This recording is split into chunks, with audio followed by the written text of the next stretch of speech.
പത്തനംതിട്ട പുല്ലാട് യുവാക്കളെ ഹണി ട്രാപ്പിൽപ്പെടുത്തി ക്രൂരമായി മർദ്ദിച്ച കേസിൽ ക്രൂരമർദ്ദനത്തിന്റെ ദൃശ്യങ്ങൾ പോലീസ് കണ്ടെടുത്തത് പ്രതി രശ്മിയുടെ ഫോണിൽ നിന്ന്. ഡമ്പൽ ഉപയോഗിച്ച് ശരീരത്തിൽ മർദ്ദിക്കുന്ന ദൃശ്യങ്ങൾ ഉൾപ്പെടെ ഭർത്താവ് ജയേഷ് ചിത്രീകരിച്ചു. ശരീരത്തിൽ സ്റ്റേപ്ലർ പിൻ അടിക്കുന്ന ദൃശ്യങ്ങൾ ഉൾപ്പെടെ ജയേഷിന്റെ ഫോണിലുണ്ടെന്നാണ് പോലീസ് പറയുന്നത്. ഫോൺ ശാസ്ത്രീയ പരിശോധനയ്ക്ക് അയക്കും. വിവരങ്ങളുമായി പത്തനംതിട്ടയിൽ നിന്ന് AV ജയശങ്കറാണ് ചേരുന്നത്. Jaishankar, good morning again. ഈ ദൃശ്യങ്ങൾ ചിത്രീകരിക്കുന്നു, ആ ചിത്രങ്ങളൊക്കെ രഹസ്യ ഫോൾഡറിലാണെന്ന് മറ്റുള്ള വാർത്തകളൊക്കെ കഴിഞ്ഞ ദിവസം വന്നിരുന്നല്ലോ. അതുകൊണ്ട് തന്നെ ഇത് പരിശോധനയ്ക്ക് അയക്കും മുമ്പ് അതൊക്കെ അൺലോക്ക് ചെയ്യണമെന്ന വാർത്തകളും ഉണ്ടായിരുന്നു. ഏത് രീതിയിലായിരിക്കും പോലീസ് ഈ ഡിജിറ്റൽ തെളിവുകൾ കൈകാര്യം ചെയ്യുക? നിലവിൽ പോലീസിന് ദൃശ്യങ്ങൾ മറ്റും ലഭിച്ചിരിക്കുന്നത് ഭാര്യ രശ്മിയുടെ ഫോണിൽ നിന്നാണ്. രശ്മിയുടെ ഫോണിലാണ് ജയേഷ് ഇത്തരത്തിൽ ഈ ആലപ്പുഴയുള്ള യുവാവിനെ തൻ്റെ ഭാര്യയ്ക്കൊപ്പം ഉള്ള ദൃശ്യങ്ങളും ഒപ്പം തന്നെ ഈ റാന്നി സ്വദേശിയെ ഡംബിളൊക്കെ ഉപയോഗിച്ചുകൊണ്ട് ക്രൂരമായി മർദ്ദിക്കുന്ന ദൃശ്യങ്ങളും ചിത്രീകരിച്ചിരിക്കുന്നത്. ഈ ദൃശ്യങ്ങൾ പോലീസ് പരിശോധിച്ചു. രശ്മിയുടെ ഫോണിൽ നിന്നാണ് ഈ ദൃശ്യങ്ങൾ ലഭിച്ചത്. 6ഓളം ദൃശ്യങ്ങൾ, അതായത് കണ്ടാൽ തന്നെ അറയ്ക്കുന്ന ഞെട്ടുന്ന 6ഓളം ദൃശ്യങ്ങളാണ് പോലീസിന് രശ്മിയുടെ ഫോണിൽ നിന്ന് ലഭിച്ചത്. ഈ ദൃശ്യങ്ങൾ മാത്രം കാണിച്ചുകൊണ്ടാണ് പോലീസ് ഒരു തവണ ഈ പ്രതികളെ കസ്റ്റഡിയിൽ വാങ്ങുന്ന സാഹചര്യം ഉണ്ടായത്.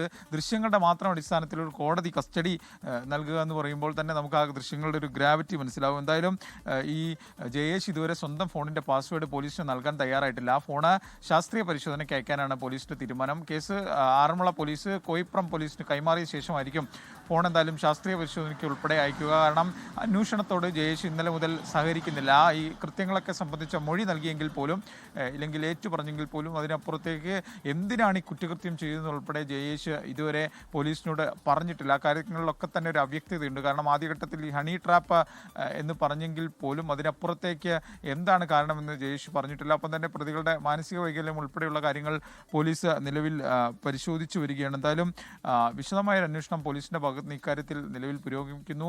ശാസ്ത്രീയ തെളിവുകൾ ഉൾപ്പെടെ കൂടുതൽ തെളിവുകൾ ശേഖരിക്കാനാണ് പോലീസിൻ്റെ നിലവിലെ തീരുമാനം. ഇപ്പോൾ തന്നെ രശ്മിയുടെ ഫോണിൽ നിന്ന് ലഭിച്ച ദൃശ്യങ്ങൾ അത് ഞെട്ടിക്കുന്ന ദൃശ്യങ്ങളാണെന്ന് പോലീസ് പറയുന്നുണ്ട്. കാരണം അത്രമാത്രം ക്രൂരമായ പീഡനങ്ങളുടെ ദൃശ്യങ്ങൾ ഈ രശ്മിയുടെ ഫോണിലുണ്ട്. ഒപ്പം തന്നെ ഈ റാന്നി സ്വദേശിയുടെ ജനനേന്ദ്രിയത്തിൽ സ്റ്റാപ്ലർ ഉൾപ്പെടെ അടിക്കുന്ന ദൃശ്യങ്ങൾ ഈ ജയേഷിൻ്റെ ഫോണിലെന്നാണ് പോലീസിൻ്റെ സംശയം. അതിന് ജയേഷിൻ്റെ ഫോൺ എന്തായാലും പരിശോധിക്കണം. ഉടൻ തന്നെ ഫോൺ ശാസ്ത്രീയ പരിശോധനയ്ക്ക് അയക്കാനാണ് പോലീസിൻ്റെ ഒരു തീരുമാനം. AV ജയശങ്കറാണ് വിശദാംശങ്ങൾ നൽകിക്കൊണ്ടിരിക്കുന്നത്. ജയശങ്കർ, ഇതിൽ ജയേഷ് ഇത്തരത്തിലൊരു ആക്രമണത്തിന് രശ്മിയെ പ്രേരിപ്പിച്ചതാണോ? അങ്ങനെയാണെങ്കിൽ അതിൻ്റെ ഒരു മോട്ടീവ്, ഇവർ കുറേ നാളായിട്ട് അവിടെ താമസിക്കുന്നുണ്ട്. പ്രദേശവാസികൾ പറയുന്നത് ഇവരുമായി യാതൊരു ബന്ധവുമില്ല, ഇവർ സാധാരണയായി അങ്ങനെ സംസാരിക്കാറില്ല, പക്ഷേ ചിലർ അവിടെ വരുന്നതും പോകുന്നതും കാണുന്നു എന്നാണ്. അതുകൊണ്ട് തന്നെ ഇത്തരത്തിലുള്ള അവരുടെ ഒരു പശ്ചാത്തലം, ഇക്കാര്യങ്ങളൊക്കെ ഇതുമായൊക്കെ ബന്ധപ്പെട്ട വിശദാംശങ്ങൾ നമുക്ക് ലഭിച്ചിട്ടുണ്ടോ ഇപ്പോൾ? അതായത് ഈ ക്രിസ്റ്റീന, ഇതിലെ വലിയൊരു ആശയക്കുഴപ്പം ഈ ക്രൈമിൻ്റെ മോട്ടീവ് എന്താണെന്ന് പോലീസിന് ഇതുവരെ മനസ്സിലായിട്ടില്ല. പൊതുവിൽ ഒരു കേസ് എടുത്തു കഴിഞ്ഞാൽ, ഒരു പ്രതിയെ കയ്യിൽ കിട്ടിക്കഴിഞ്ഞാൽ അതിൻ്റെ മോട്ടീവ് ഉൾപ്പെടെയുള്ള കാര്യങ്ങൾ പോലീസിന് ഏകദേശം ഒരു ധാരണയുണ്ടാവും. പക്ഷേ ഈ കേസുമായി ബന്ധപ്പെട്ട് പോലീസിന് അക്കാര്യത്തിൽ വലിയ അവ്യക്തതയുണ്ട്. കാരണം ഏതെങ്കിലും തരത്തിലുള്ള മാനസിക വൈകല്യത്തിൻ്റെ പുറത്താണ് അവർ ഈ കുറ്റകൃത്യം ചെയ്തത്, അതോ പണം സമ്പാദിക്കുന്നതിന് വേണ്ടിയാണോ, ഇനി ആഭിചാരമാണോ, അങ്ങനെ ചോദ്യങ്ങൾ ഒരുപാട് ബാക്കിയുണ്ട്. അക്കാര്യങ്ങളിലൊക്കെ തന്നെ ഉത്തരം കണ്ടെത്തണമെങ്കിൽ ഈ രണ്ട് പ്രതികളെയും വിശദമായി ചോദ്യം ചെയ്യണം. ഒപ്പം ഈ ജയേഷിൻ്റെ മൊബൈൽ ഫോൺ ഉൾപ്പെടെ പരിശോധിക്കേണ്ടതുണ്ട്. അക്കാര്യത്തിലൊക്കെ തന്നെ ഇനി മേൽ നടപടികൾ സ്വീകരിച്ചാൽ മാത്രമേ ഇക്കാര്യത്തിൽ വ്യക്തത വരൂ. എന്തായാലും പോലീസ് സംബന്ധിച്ച് അടിമുടി ആശയക്കുഴപ്പമാണ്. എന്താണ് എന്ന് ഫോക്കസ് ചെയ്തുകൊണ്ട് പോലീസിനൊരു പോയിന്റിൽ എത്താൻ സാധിക്കുന്നില്ല. ആദ്യഘട്ടത്തിൽ ആദ്യത്തെ ഇവരുടെ റിമാൻഡ് റിപ്പോർട്ടിലൊക്കെ പോലീസ് സൂചിപ്പിച്ചത് ഈ അവിഹിതം പിടിച്ചതിലുള്ള, ഇല്ലെങ്കിൽ വഴിവിട്ട ബന്ധം പിടിച്ചതിലുള്ള വൈരാഗ്യമാണ് ഇത്തരം സംഭവങ്ങളിലേക്ക് നയിച്ചതെന്നാണ്. പക്ഷേ അത് ഒരു സാമാന്യ മനുഷ്യൻ്റെ ലോജിക്ക് അനുസരിച്ച് ആലോചിക്കുമ്പോൾ അക്കാര്യം നിലനിൽക്കുന്നില്ല. കാരണം ഒരു ഭാര്യയും ഭർത്താവും കൂടി ഒരാളെ വീട്ടിലേക്ക് വിളിച്ചു വരുത്തി ക്രൂരമായി പീഡിപ്പിക്കണമെങ്കിൽ ഭാര്യയുടെ അവിഹിതം ഇല്ലെങ്കിൽ അത്തരം കാര്യങ്ങൾ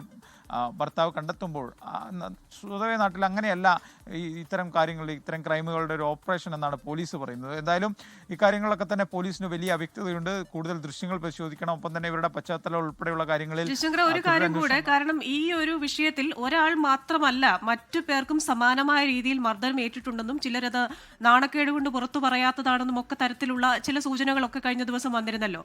അപ്പോൾ ഇത്തരത്തിൽ മറ്റു പരാതികളുണ്ടോ ഇവർക്കെതിരെ? നിലവിൽ മറ്റു പരാതികളില്ല. നിലവിൽ ഈ ആലപ്പുഴ സ്വദേശിയുടെയും റാന്നി സ്വദേശിയുടെയും പരാതികളാണ് നിലവിൽ പോലീസിന് മുമ്പിൽ നിൽക്കുന്നത്. ഇവരെ ഒന്നുകൂടി പോലീസ് വിശദമായി കണ്ട് മൊഴി രേഖപ്പെടുത്തും. ഇവരിൽ നിന്ന് കൂടുതൽ കാര്യങ്ങൾ അറിയും. കാരണം ഇതിലെ മറ്റൊരു വിഷയം, ഈ റാന്നി സ്വദേശിയും ആലപ്പുഴ സ്വദേശിയും ബന്ധുക്കൾ കൂടിയാണ് എന്നതാണ് ഇതിലെ മറ്റൊരു കൗതുകം. പിന്നെ ഇവരെങ്ങനെ ഒരേ സമയം ഈ ജയേഷും ഭാര്യ രശ്മിയുമായി ബന്ധം സ്ഥാപിച്ചു, ഈ വീട്ടിലേക്ക് വരുന്ന സാഹചര്യം ഉണ്ടായി ഉൾപ്പെടെയുള്ള വിഷയങ്ങളിൽ നിലവിലൊരു പരിശോധന പോലീസിന്റെ ഭാഗത്ത് നടക്കുകയാണ്. കൂടുതൽ പേർക്ക് ഇതിൽ പങ്കുണ്ട് എന്ന് തന്നെയാണ് പോലീസ് വിശ്വസിക്കുന്നത്. പക്ഷേ ആ അന്വേഷണം ഇല്ലെങ്കിൽ ആ കാര്യങ്ങളിലേക്ക് ഇതുവരെ എത്താനായിട്ടില്ല. കാരണം ഇവർ കൂടുതൽ പേരെ ഈ ഇത്തരത്തിലുള്ള ചൂഷണങ്ങളിലേക്ക് ഇരയാക്കിയെന്ന് പോലീസ് സംശയിക്കുന്നു. പക്ഷേ പരാതിയുമായി ആരും വരുന്നില്ല എന്നതാണ് പോലീസിന് മുന്നിൽ വലിയ പരിമിതി. അതുകൊണ്ട് തന്നെ കൂടുതൽ പരാതിക്കാരെ കണ്ടെത്താനുള്ള ഒരു ശ്രമം പോലീസ് ആരംഭിച്ചിട്ടുണ്ട്. ഇവരുടെ ഫോണും മറ്റും വിശദമായി പരിശോധിക്കുമ്പോൾ ഇത്തരം ചാറ്റുകൾ, ഭീഷണിപ്പെടുത്തൽ ഇല്ലെങ്കിൽ ദൃശ്യങ്ങൾ അതൊക്കെ ലഭിച്ചു കഴിഞ്ഞാൽ കൂടുതൽ പേർ ഉണ്ടോ എന്ന കാര്യത്തിൽ ഒരു ഉറപ്പ് വരുത്താൻ സാധിക്കും. പക്ഷേ നിർണായകം ജയേഷിന്റെ ഫോണാണ്. ജയേഷിന്റെ ഫോൺ പരിശോധിച്ചാൽ മാത്രമേ ഇക്കാര്യത്തിൽ കൂടുതൽ വ്യക്തത വരുമെന്നാണ് പോലീസ് പറയുന്നത്. പോലീസിനെ സംബന്ധിച്ച് ഇയാൾ പാസ്വേഡ് നൽകാത്തത്, അന്വേഷണവുമായി സഹകരിക്കാത്തതാണ് വലിയ പ്രതിസന്ധി. എന്തായാലും വീണ്ടും കസ്റ്റഡിയിൽ വാങ്ങിയായിരിക്കും ഇനി പോലീസ് വിശദമായി ചോദ്യം ചെയ്യുക. കോയിപ്പുറം പോലീസിന്റെ കയ്യിലേക്ക് കേസ് എത്തുന്ന ഉറക്കായിരിക്കും മറ്റ് തുടരന്വേഷണ കാര്യങ്ങളിൽ കൂടുതൽ ഒരു കാര്യക്ഷമത ഇനി എന്തായാലും ഉണ്ടാവുക. പോലീസ് ഇന്ന് തന്നെ ഒരുപക്ഷെ കസ്റ്റഡി അപേക്ഷ ഇരു പ്രതികൾക്കും വേണ്ടി നൽകുമെന്നാണ് നമ്മൾ കരുതുന്നത്. ക്രിസ്റ്റീന. ജയശങ്കർ, ഇപ്പോൾ ഈ ഫോൺ പ്രാഥമികമായി പരിശോധിച്ചതിൽ നിന്ന് മറ്റ് സൂചനകളൊന്നുമില്ലേ? എങ്ങനെ ഇവരെ ഈ അവിടേക്ക് എത്തിച്ചു?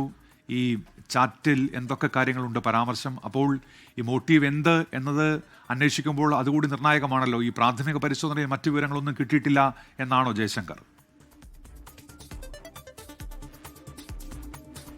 അതായത് ദൃശ്യങ്ങൾ മാത്രമാണ് പോലീസിന് പ്രാഥമിക പരിശോധനയിൽ ലഭ്യമായത്. ആ ദൃശ്യങ്ങൾ അത്രമാത്രം ഞെട്ടിക്കുന്നതും അത്രമാത്രം ക്രൂരതയുടെയുമായിരുന്നു. ആ ദൃശ്യങ്ങൾ മാത്രം കാണിച്ചാണ് പോലീസ് ആദ്യം ഇരുവരെയും കസ്റ്റഡിയിൽ വാങ്ങുന്നതെന്ന് പോലീസ് തന്നെ വ്യക്തമാക്കുന്നു. അപ്പോൾ തന്നെ നമുക്ക് ഏകദേശം ഇതിൻ്റെ ഒരു ഗ്രാവിറ്റി മനസ്സിലാവും. കാരണം ദൃശ്യങ്ങളുടെ മാത്രം അടിസ്ഥാനത്തിൽ ഒരു കോടതി പ്രതികളെ പോലീസ് കസ്റ്റഡിയിൽ വിടുന്നുണ്ടെങ്കിൽ അത്രമാത്രം ഗ്രാവിറ്റി ഈ വിഷയത്തിനുണ്ട് എന്ന് തന്നെയാണ്.